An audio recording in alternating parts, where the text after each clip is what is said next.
05:47 hours. March 17, 1945. The Ruhr Pocket, Germany.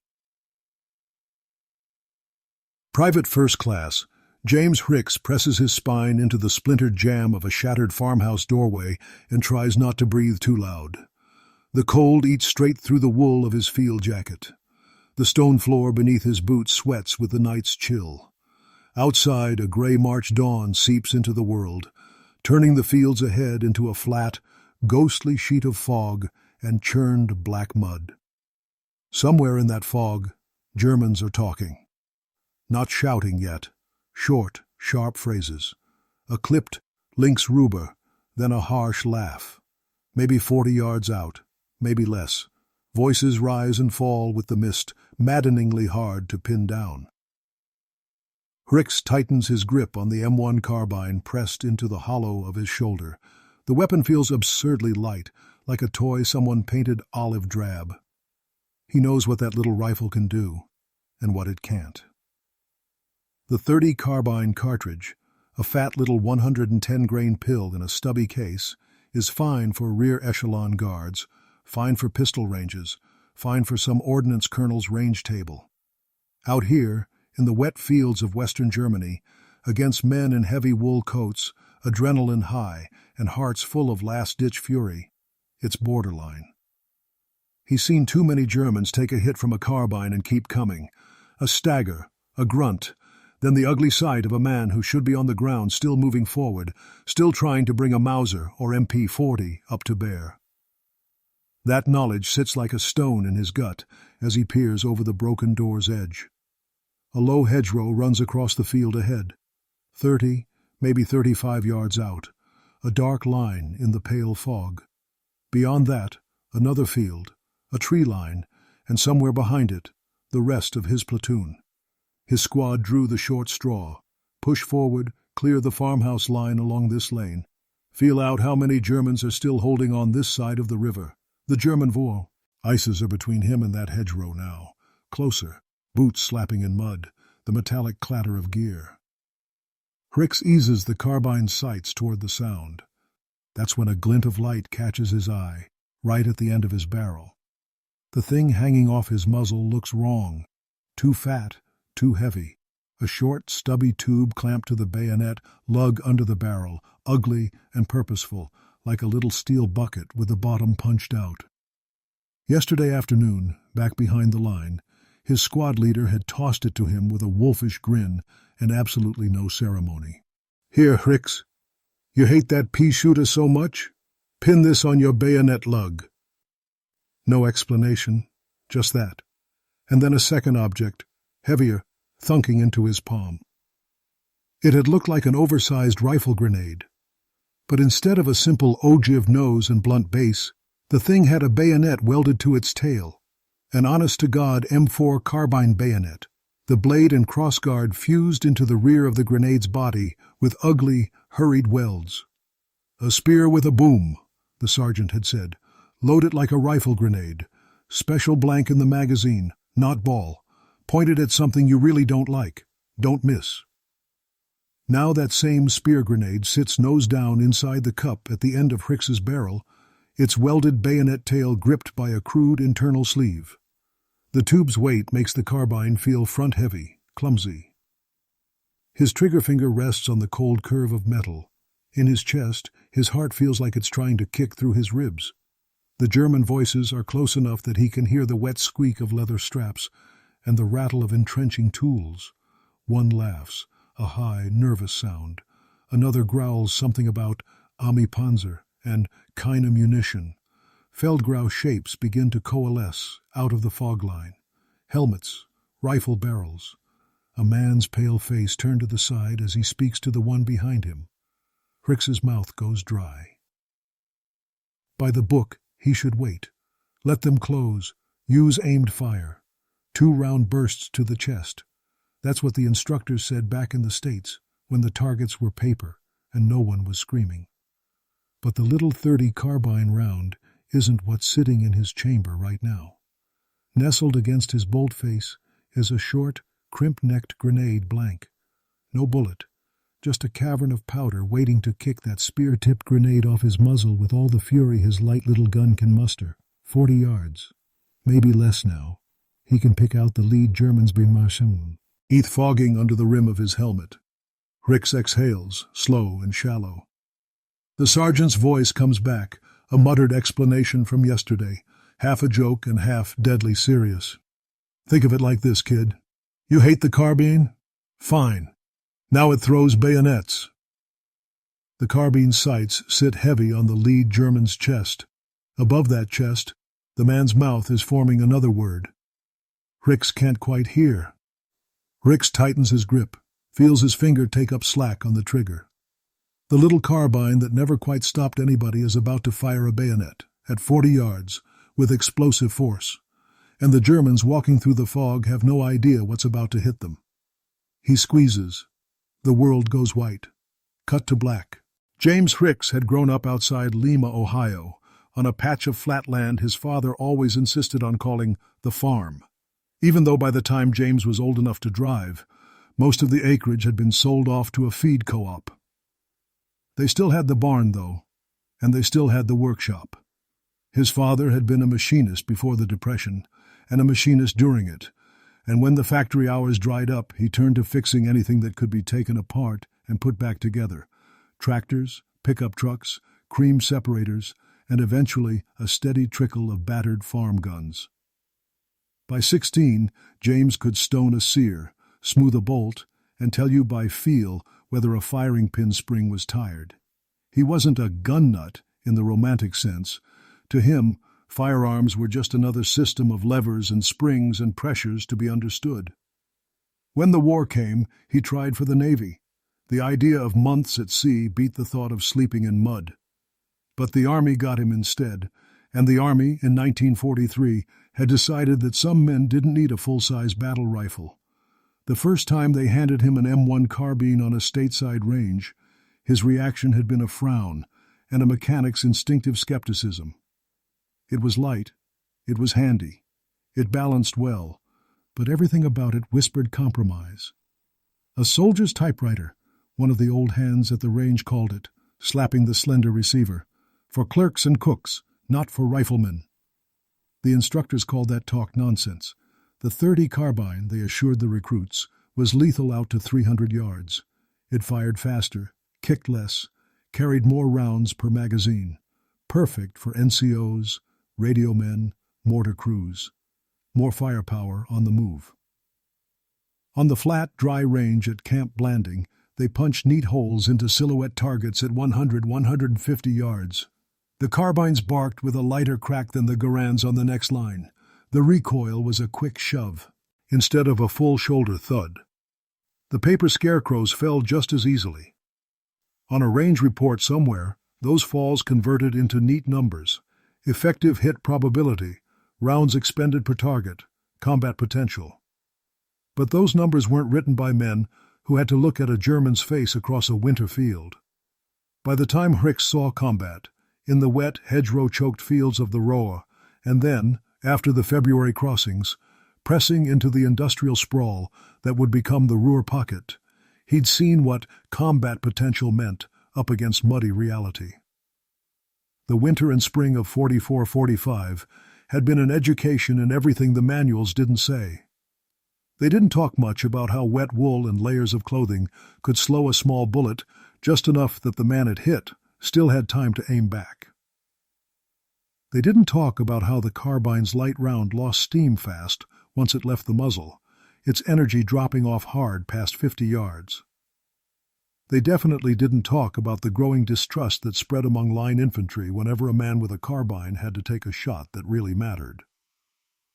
What the manuals did talk about was doctrine.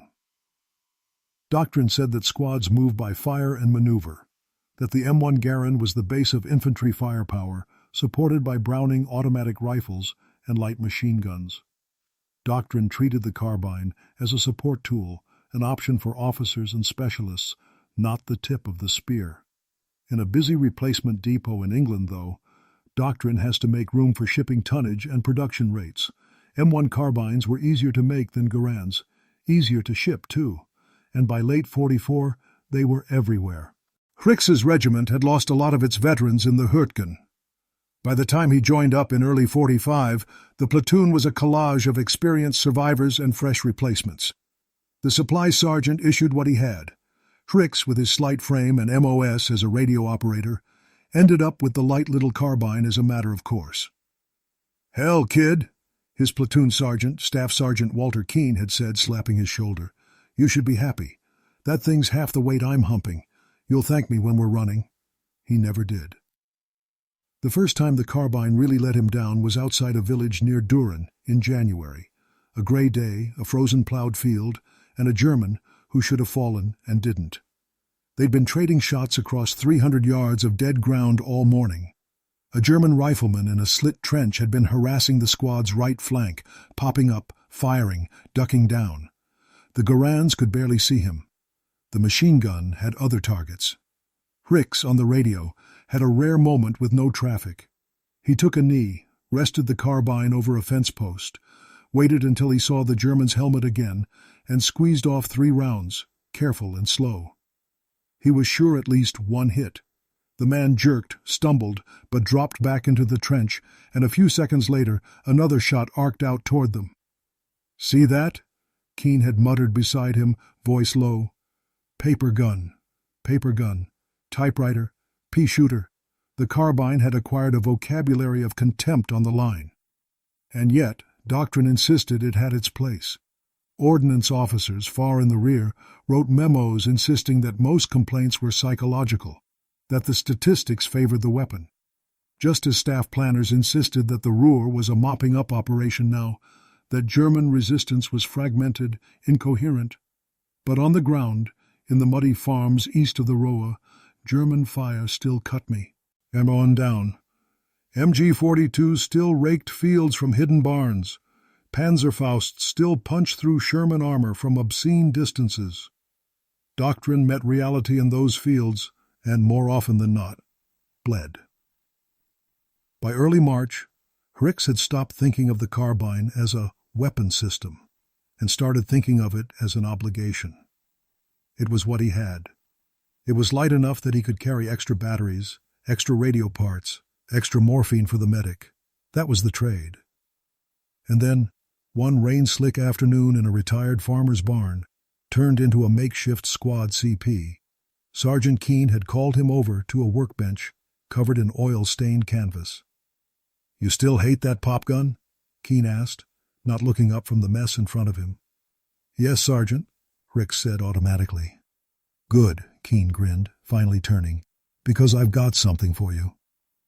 On the bench lay an ugly improvised contraption, a short steel tube with a clamp at one end, and beside it, 3 objects that looked like rifle grenades that had lost a fight with a welder. "Ever want to bayonet a man who's 50 yards away?" Keene asked. Hrix frowned. "Can't say I've thought about it." "Start thinking," Keene said. "Ordnance gave us a few toys. We made them worse. And maybe, kid, just maybe, we finally found a way to make that carbine of yours scare a German." Outside, in the fading light over the Ruhr, artillery rumbled like distant thunder, and the fog began to creep in from the river valleys. Tomorrow morning, the squad would step off again, into another field, past another farmhouse. And the Army's tidy doctrines would get another chance to collide with what men like Hrix and Keene were actually facing in the mud.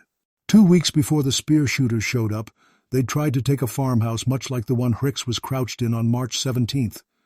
It had been closer to the river then, near a hamlet whose name none of them could pronounce, let alone remember. Another lane, another stone house with a barn attached, crouched behind a hedgerow that turned every approach into a funnel. Intelligence said the Germans were falling back. Divisional briefings talked about disorganized Volkssturm, about old men with captured Italian rifles, about crumbling resistance. Nobody told the MG-42 in that farmhouse. By the book, they did it right. A base of fire with the squad's Bayar and the light machine gun laid into the upper windows. A second team pushed along the ditch, then through a break in the hedgerow. Hrix moved with the second team, radio on his back, carbine in hand. The plan was simple.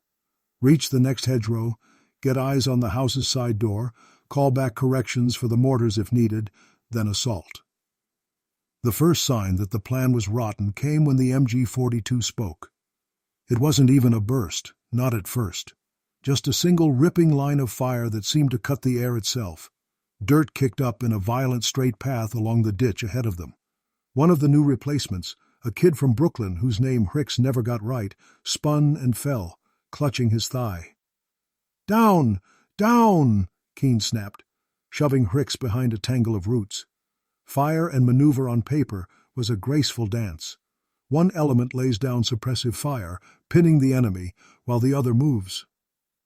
In practice, when that enemy is a well-sighted German machine gun with a belt of ammunition and a clear lane of fire, suppressive can turn into suicidal in an eye blink.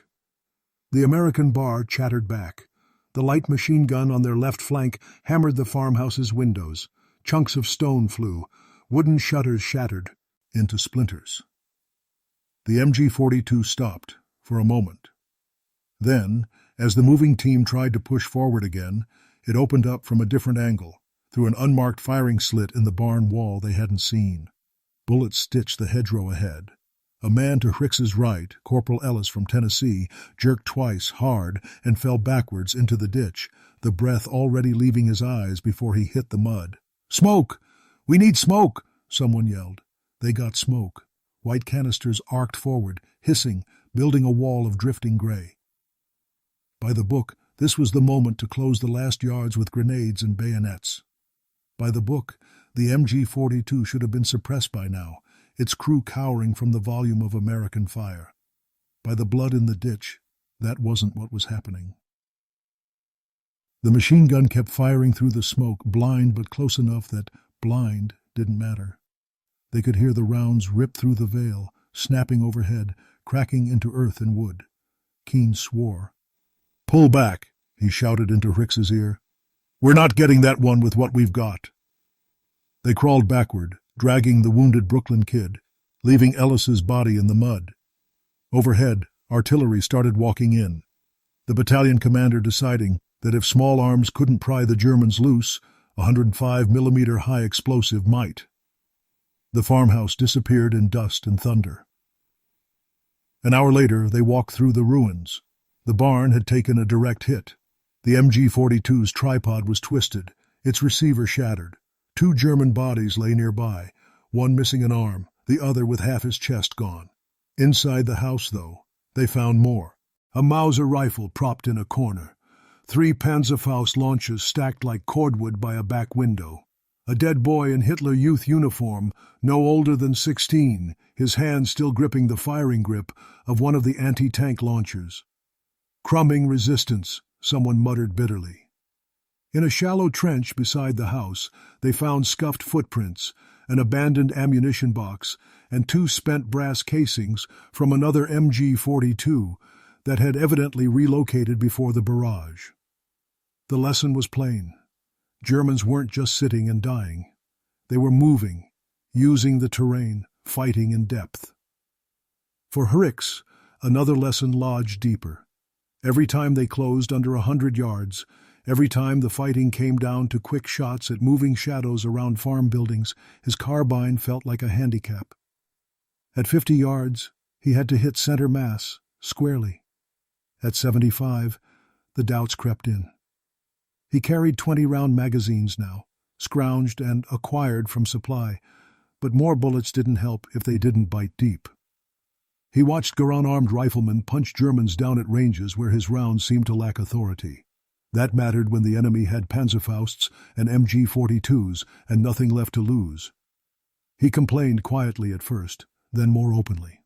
"Trade you," he'd say, eyeing a spare Garand leaning by a doorway. "Forget it, kid," the owner would reply. "Get in line." The platoon had one actual armorer, a harried corporal named Russo, more used to fixing broken triggers and cleaning mud-clogged Brownings than to field-modding weapons. Russo listened to the gripes and shrugged. "I don't design 'em," he'd say. "I just try to keep 'em from blowing up in your hands." Keene listened too. But unlike Russo, he had a streak of mule stubborn and a dim view of any problem that didn't have a practical workaround. After they pulled back from that farmhouse turned abattoir after, or they watched artillery do what rifle fire couldn't, and after they buried Ellis behind a hedge with a quick prayer and a marker of scrap wood, Keane walked the line, looking at faces, listening. "By the book, huh?" he muttered to Hrix that night, in a drafty barn lit by a single lantern. "Book doesn't have to crawl through that ditch." He tapped the carbine leaning beside Hrix's bedroll with his boot.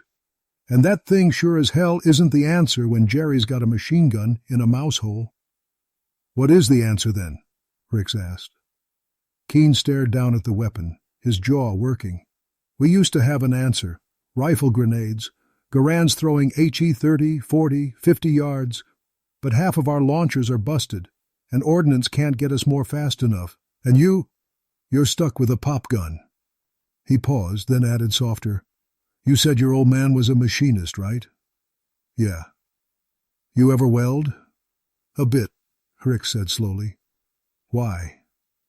Keane's grin in the lantern light had no humor in it.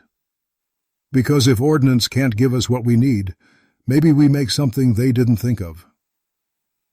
Outside, rain drummed on the old slate roof. Far off, artillery muttered and flared. Between doctrine and reality, in the cramped space of that barn, something stubborn and ugly began to take shape. It would take a few days, scavenged parts, stolen time, a willingness to ignore what the manual said about authorized modifications. And it would turn a light little carbine that nobody trusted into a weapon the Germans didn't even have a name for yet. The workshop was an old cow stall. They'd chased the last bony, terrified animals out weeks prior. Now the space smelled not of livestock, but of cleaning solvent, burned powder, and the faint, sharp tang of welding flux. Corporal Russo had set up his armorer's corner at one end. A battered bench, a few vices bolted into wood, a rack of spare barrels and springs. Officially, everything that happened on or near that bench was by the book. Unofficially, Keane's project sat at the far edge, under an oil-stained tarp. "Take a look," the sergeant said one afternoon, flipping back the cover as Hrix ducked in from the rain. On the bench lay an M8 Carbine grenade launcher, at least that's what it had started as, a short cylindrical tube designed to clamp onto the carbine's barrel, its bore size to fit the standard 22mm family of rifle grenades. Beside it sat an M7 launcher for the Garand, similar in concept, but designed to secure via the rifle's bayonet lug. Its spring clamp was battered. The mouth of the tube had been cracked by some ham-fisted private or too hard impact.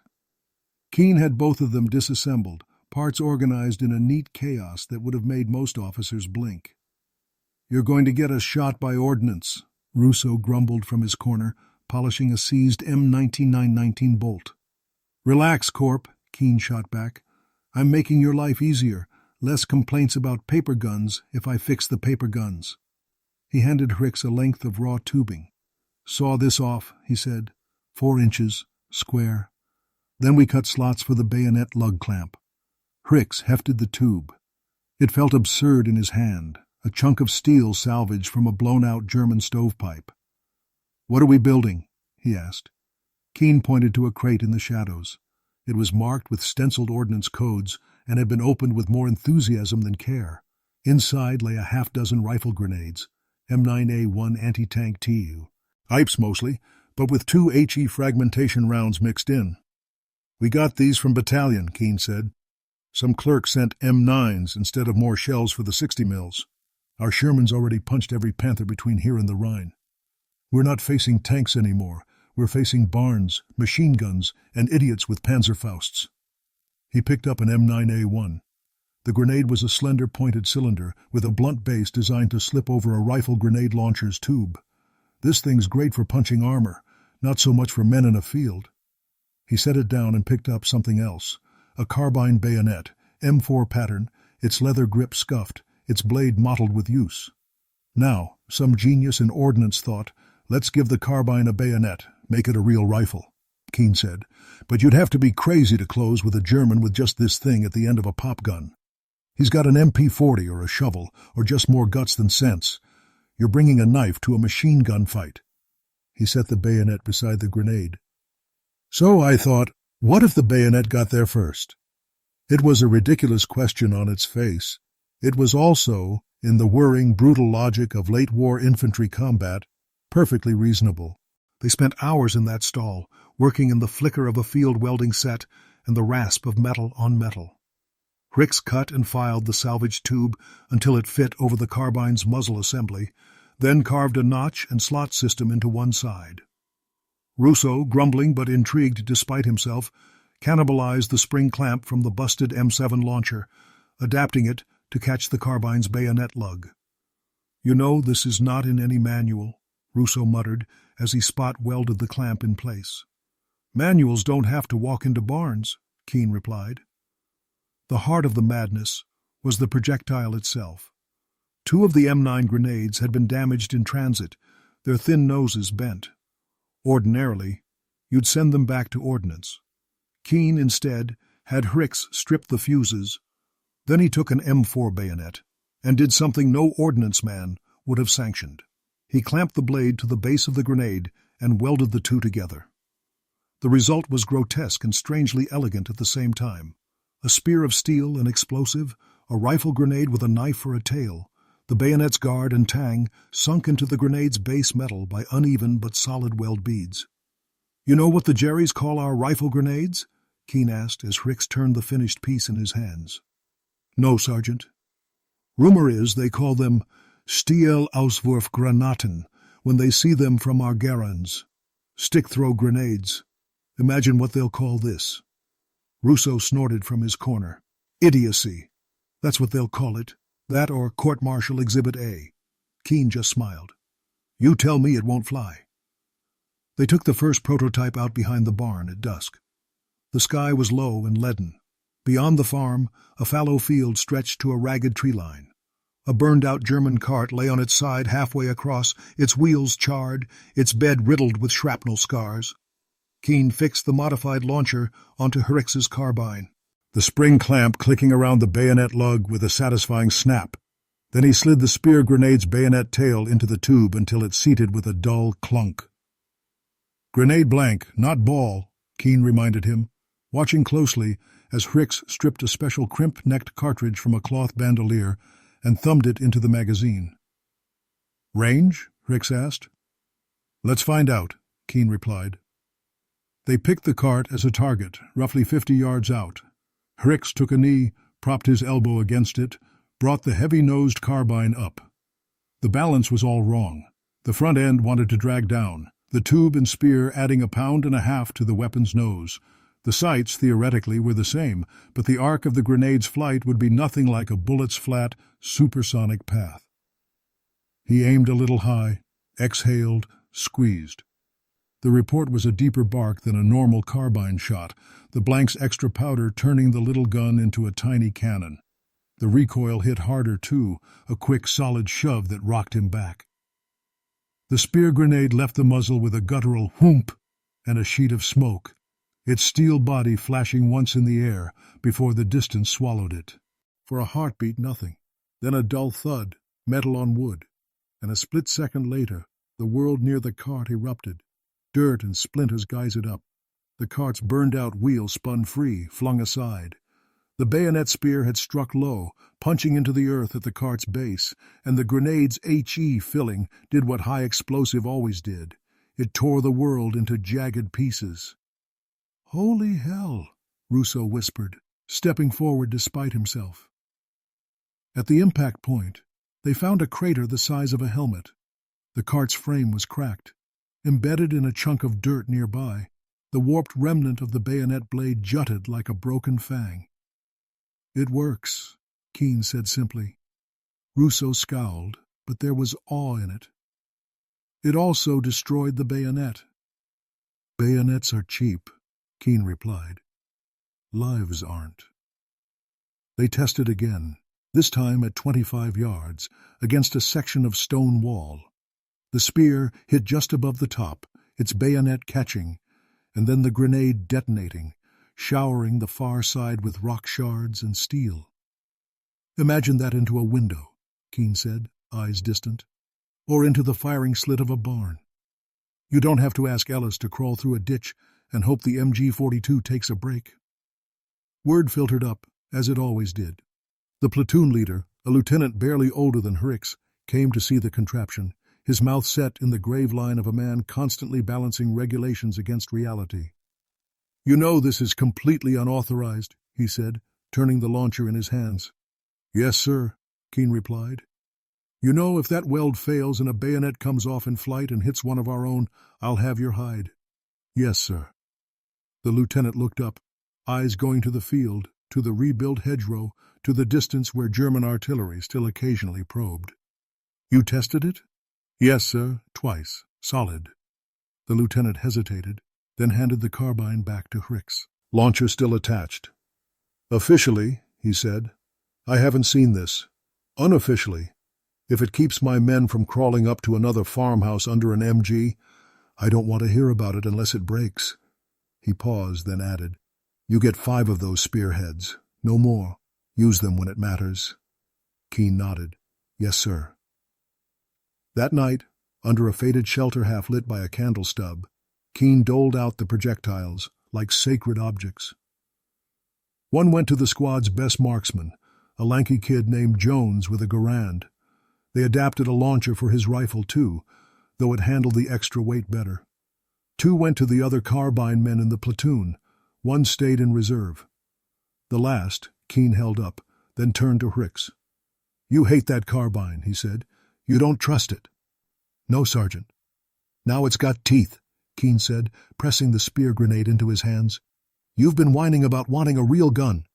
Congratulations. You've got something no one else in this army has." He leaned in, voice dropping. "Use it smart. Use it when you can't get any closer without dying. Use it when Jerry thinks he's safe because you're just the kid with the radio and the pop gun."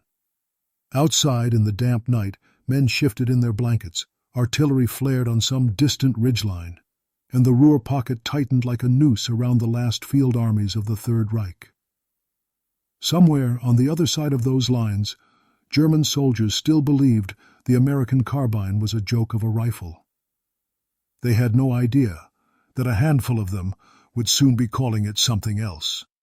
Speerschießer, spear shooter. Obergefreiter Karl Weiss had been in uniform since 1940. He'd marched through the fields of France, baked in the dust of Russia, and now, in March of 1945, he found himself in the damp gray of his own homeland, retreating instead of advancing for the first time in his life.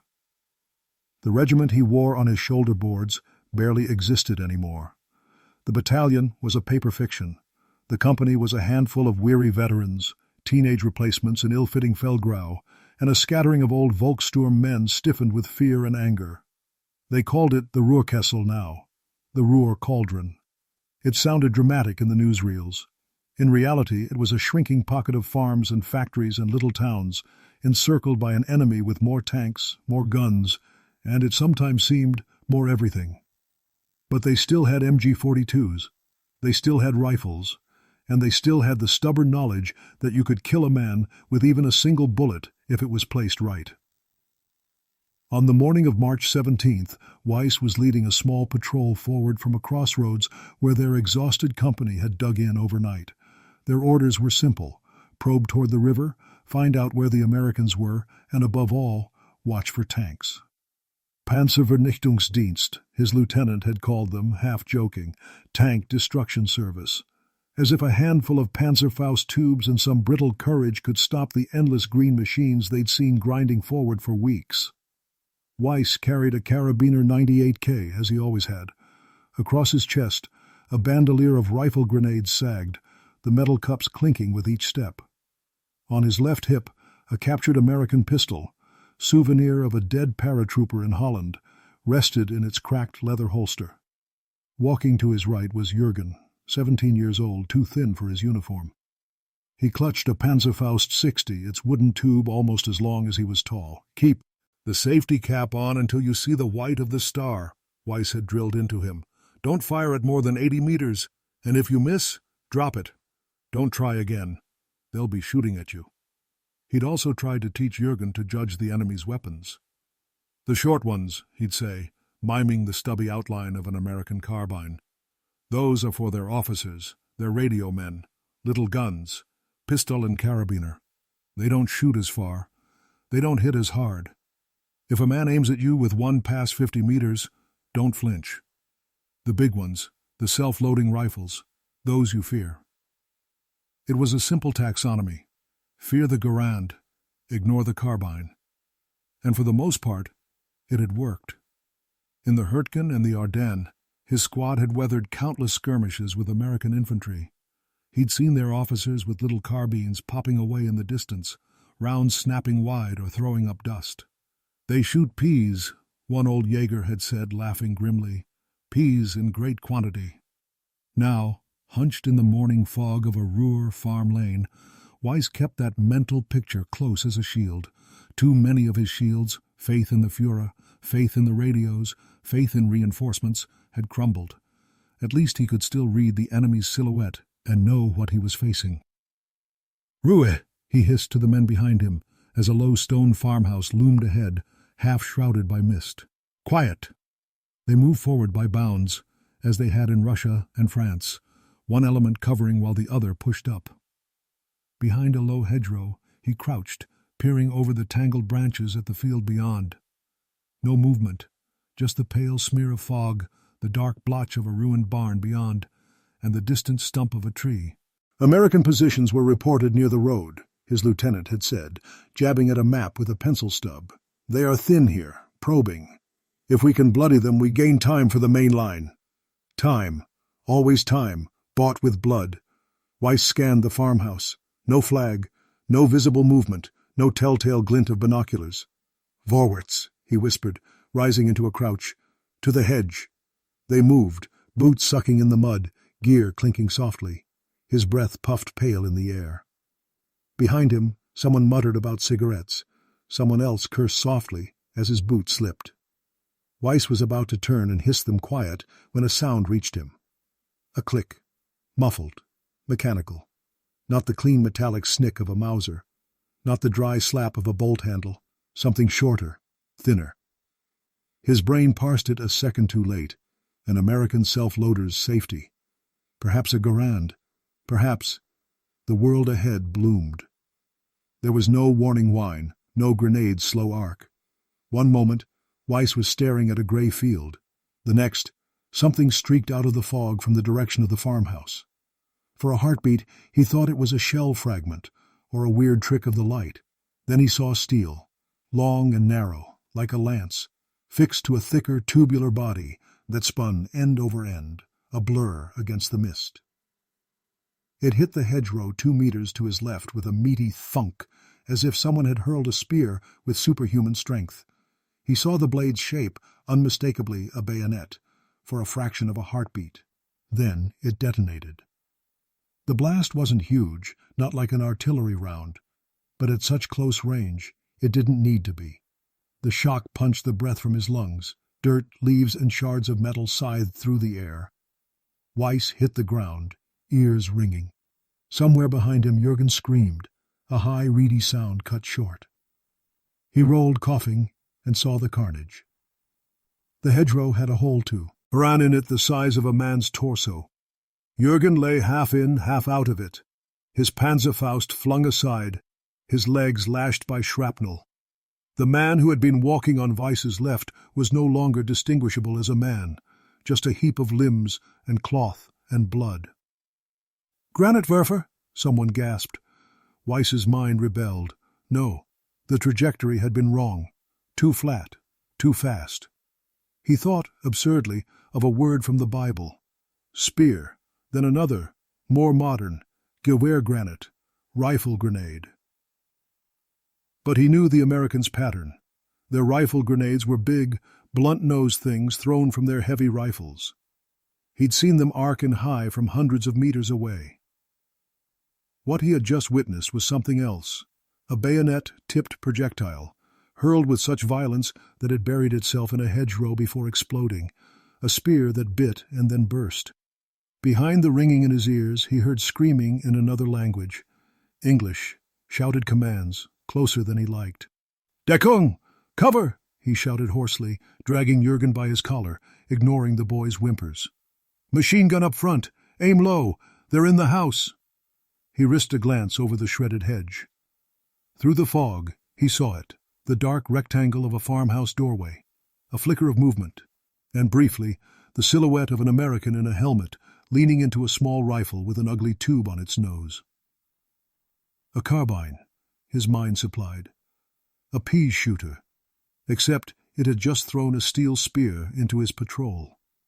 Later, much later, in a prisoner cage, Weiss would try to explain it to an interrogator with bad German. Sie schossen?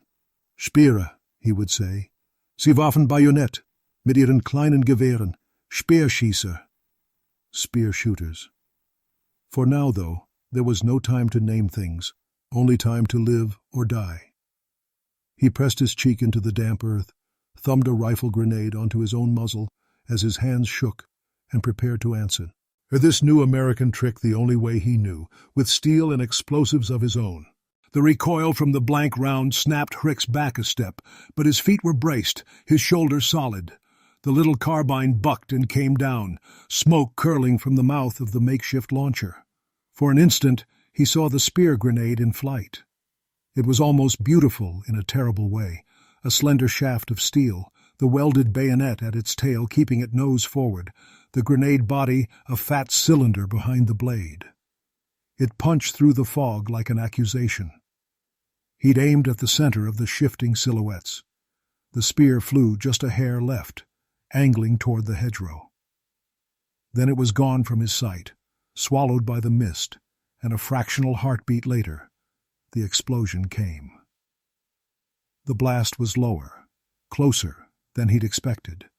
A concussive thump that slapped his chest and sent a wave of debris belching back through the gap in the hedge. A scream followed, thin and high and very, very human. "Holy!" someone behind him started. "Reload!" Keen's voice cut through. "You get one good trick. Make it count." Hrix's hands moved on reflex. The spent blank cartridge flew from the ejection port, clinking on stone. He slammed another grenade blank into the magazine well. He had 3 left on his webbing for this morning. That was it. Across the field, the German patrol dissolved into chaos. Through the thinning fog, he saw one man thrown backward, his legs doing something legs weren't supposed to do. Another crawled, dragging himself away from a gap ripped anew in the hedgerow where the spear had hit. And behind them, more shapes, more helmets. The patrol had depth. The men, staggered, were reacting, some dropping, some raising rifles toward the flash of his muzzle. "Jones! Left window!" Keen barked. "Pour it on! Hrix! Send another one!" Hrix thumbed the carbine safety off, brought the front post back up. The launcher made the gun feel like a battering ram in his hands, front, heavy and unforgiving. He saw a German rifle come up, the man behind it a pale blur with a steel helmet. He squeezed. The second spear grenade rushed out with the same vicious whoomp, its departure sending a ring of dust from the farmhouse doorway. Hrix tracked it for a moment, then had to duck as return fire snapped toward them.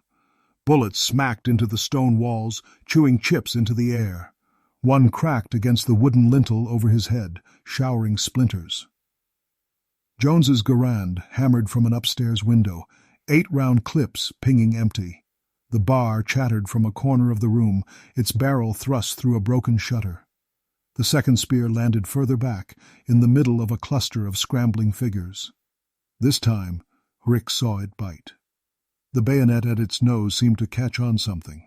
A belt, a pack strap, flesh. Then the grenade's body crashed into the man's hip. For the barest fraction of a second, the spear and the German were one object. Then air, steel, and bone turned inside out. The explosion turned the man into a pivot, flinging his comrades away in a red-flecked arc. A helmet spun high, silhouetted against the gray sky, then dropped like some obscene coin flip. The hedgerow, the field, the Germans, everything in that narrow strip of ground became pure, raw chaos. From the German side came panicked shouts. "Granaten! Achtung! Zurück!" Grenades! Look out! Back! But these weren't grenades the way they understood them. They weren't lobbing arcs from distant heavy rifles. They were flat, brutal lines of force from weapons the Germans thought were little more than carbines. "Two left!" Keane yelled over the din. "Keep 'em tight, kid! They'll be looking now!" He was right.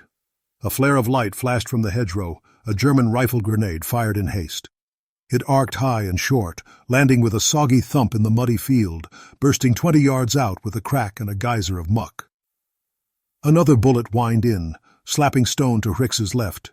He flattened, lips in the grit of the doorway's threshold, and tasted mud and burned propellant. "On your right!" Jones shouted from above. "They're edging along the hedge." Hrix risked a glance. A German, braver or more foolish than the rest, had used the confusion to crawl along the base of the hedgerow, Panzerfaust tube clutched in white-knuckled hands.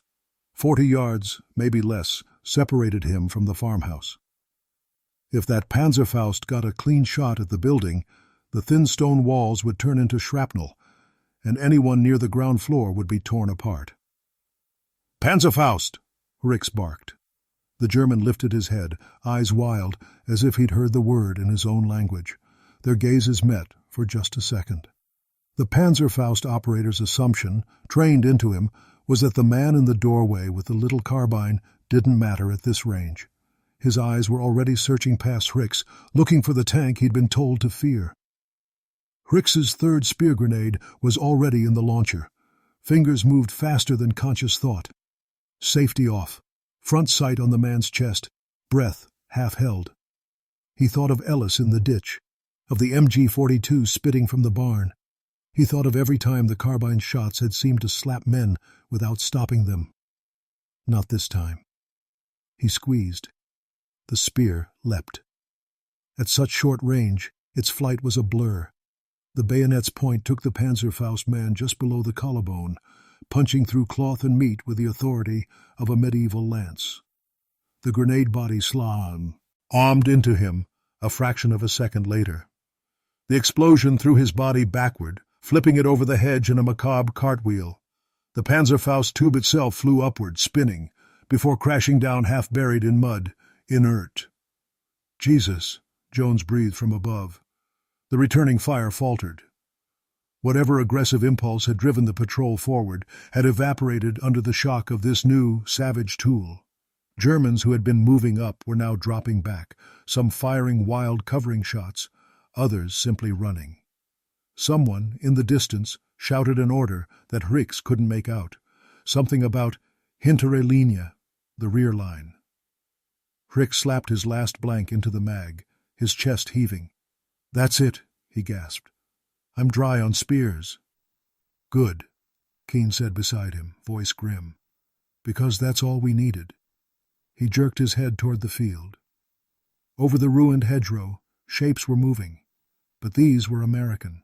A neighboring squad, using the moment, had surged forward along a drainage ditch to the left. A lieutenant's voice carried, sharp and decisive, vectoring more men up. "Push 'em!" Keane roared. "They're rattled!" Suddenly, it was back to rifles and doctrine. The Garands cracked in their slower, authoritative cadence. The bar hammered. Across the lane, another machine gun set up, its tripod clacking on stone as it swung to bear. The Germans who had survived the spear grenade's intimate violence now found themselves under a familiar, overwhelming weight of fire. Some still fought, dropping to a knee to shoot back, trying to buy time for their comrades to slip away. Others simply raised their hands, rifles discarded, eyes dazed. Hrix switched magazines, feeding a full load of ball ammo into the carbine. It felt almost anemic now after the brutal power of the spear shots, but it still spat lead. He fired in quick pairs at retreating figures, aiming for thighs, hips, anywhere a hit might take a man out of the fight. Minutes stretched into an eternity of shouts, shots, the crunch of boots on broken stone. Then, as quickly as it had ignited, the fight guttered. Silence seeped back in, broken only by the groans of wounded men and the distant crump of artillery elsewhere in the pocket. "Cease fire!"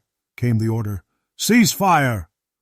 Hrix sagged back against the doorway, arms trembling.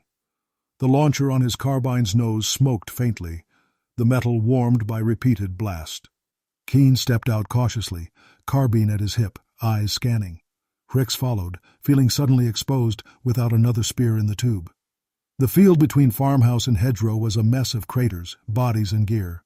The hedgerow itself had been flayed by blast and bullets, sections of it sheared down to stumps.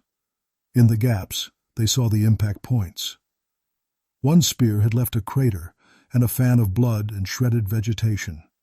Another had marked its strike with a twisted chunk of bayonet blade half buried in earth, its edge peeled back like a tulip from the force. Near the center gap, where the Panzerfaust man had been, they found him, or what remained. The blast had torn through his upper body, leaving his lower half tangled in the hedge like a broken doll. The Panzerfaust lay nearby, miraculously intact, its warhead still capped. Jones whistled softly. "Remind me not to piss off whoever thought of that," he said, nodding at Hrix's launcher. Keane grinned without humor. "You're looking at him," he said, jerking a thumb at Hrix, "and Russo, and me, idiot squad project." He bent, picked up a shredded German bread bag that had been near one of the blast points. The canvas was perforated by tiny wicked holes. "See this?" he said, holding it up for the others. "That's what we needed. Something that gets in and stays in." Hrix swallowed, staring at the damage. "Sergeant," he said slowly, "what are we going to tell battalion we used?" Keane shrugged. "Rifle grenades, which is true, more or less." He clapped Hrix on the shoulder.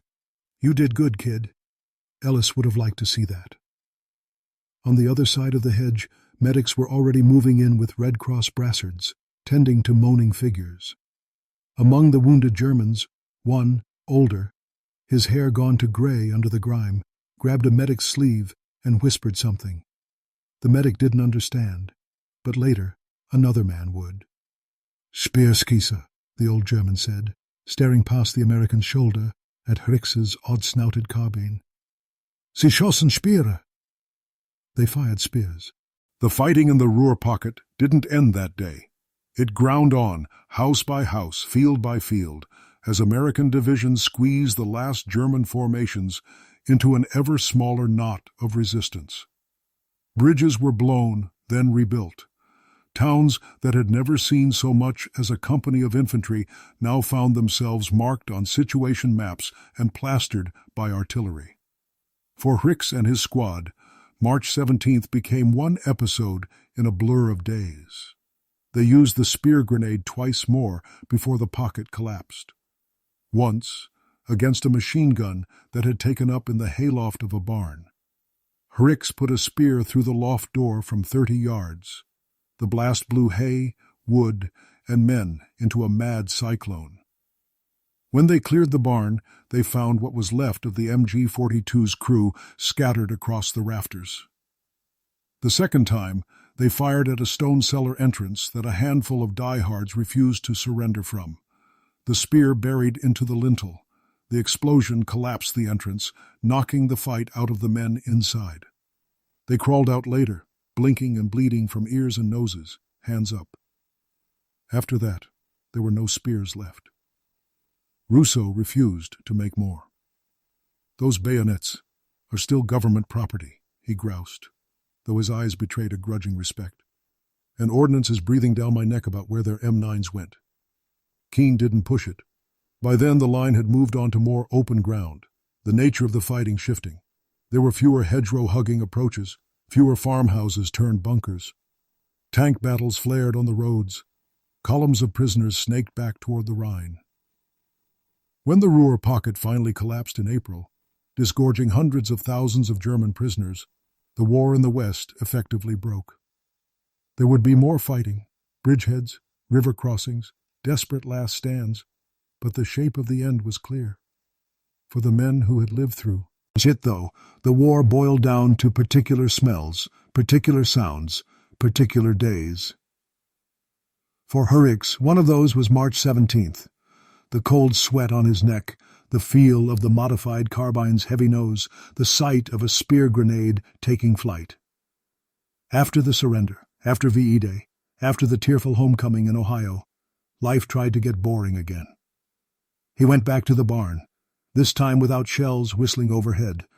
The world smelled of oil and cut hay instead of cordite and wet wool. He took up his father's tools, fixed tractors and pump engines. He married a girl who'd written to him through the winter of '44. The Army didn't ask for his carbine tricks. No ordnance officer came knocking. Some field reports mentioned an unusual use of rifle grenades in farm assaults near the Ruhr. A captured German NCO's interrogation transcript carried a line about Amerikaner mit Speerschießgewehren, Americans with spear-shooting rifles. The analyst underlined it, then moved on to the next report about jet fighters and rockets. The war had been full of strange small stories. This one was just another to be folded into the archive. Yet ideas once loosed don't always die. In the Korean War, some infantrymen would experiment with odd rifle grenade combinations, welding fins, tinkering with fuses, trying to coax more range or more effect from the tools they had.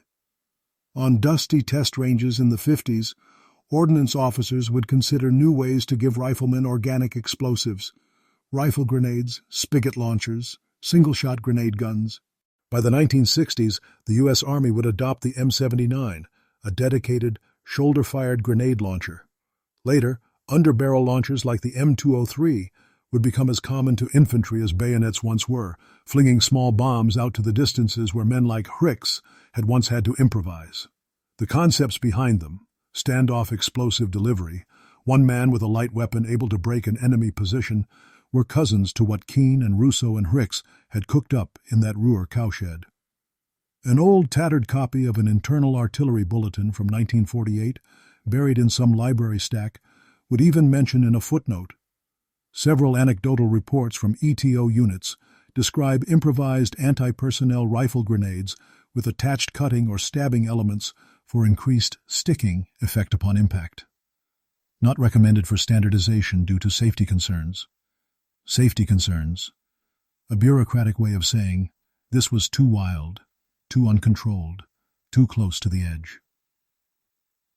Decades later, in a dim American Legion hall, on a rainy Tuesday night, an older man with thick hands and thinning hair would sit at a table under a wall of faded unit photos. On the table in front of him, beside a coffee cup and a plastic name tag reading James H. Hrix, 78th Infantry Division, lay an object wrapped in an old green handkerchief. "What you got there, Jim?" another gray-haired veteran asked, sliding onto the chair beside him. Hrix smiled softly, unwrapping the cloth. Inside was a bayonet, or what had been one once. The blade was shorter than regulation, its tip blunted and jagged where it had torn free from some weld long ago. The crossguard was warped, the tang thick with old pitted metal where it had once joined to something larger. "Scrap I pulled out of a field," Hrix said, "near the Ruhr. Part of a bad idea that worked just long enough." He told the story then, as he sometimes allowed himself to do when the weather and the company were right. About Ellis in the ditch, about Keane's stubbornness, about Russo's grumbling welds, about the first time he watched a spear grenade leave his odd-snouted carbine and tear a hole in German certainty. The other man listened, eyes distant, seeing his own war laid over Hrix's in the way only veterans could. "You fired bayonets at 'em," the friend said at last, shaking his head. "Never heard that one before." "Most people haven't," Hrix replied. "It was stupid in a way, dangerous, not in any manual. But for about 48 hours, in one little corner of Germany, it made the Germans run instead of stand. That was enough." He wrapped the broken bayonet up again, gently. "That's the thing about this stuff," he said, more to himself than anyone. "The bigwigs back home, they write doctrine. They draw nice arrows on maps. They tell you what a weapon is for." He looked up, eyes clear. "But in the mud, in a ruined barn with a welding set and some angry men, you find out what a weapon can be for. Sometimes the stupid ideas are just the ones no one's had to try yet." Outside, rain tapped on the Legion Hall's windows, soft and steady. In some museum 1,000 miles away, an M1 Carbine sat behind glass, its tag full of dates and model numbers, its story sanitized. It didn't mention the morning when a 22-year-old kid from Ohio stood in a farmhouse doorway in the Ruhr fog and turned that paper gun into a spear shooter. But in the quiet of that hall, in the small circle of men who remembered what gunfire smelled like in cold air, the story lived. And in the lineage of weapons that followed, the grenade launchers clipped under barrels, the elaborate munitions that turned one soldier into his own artillery, that spirit lived too. War, the history books would say, is innovation under the ultimate pressure.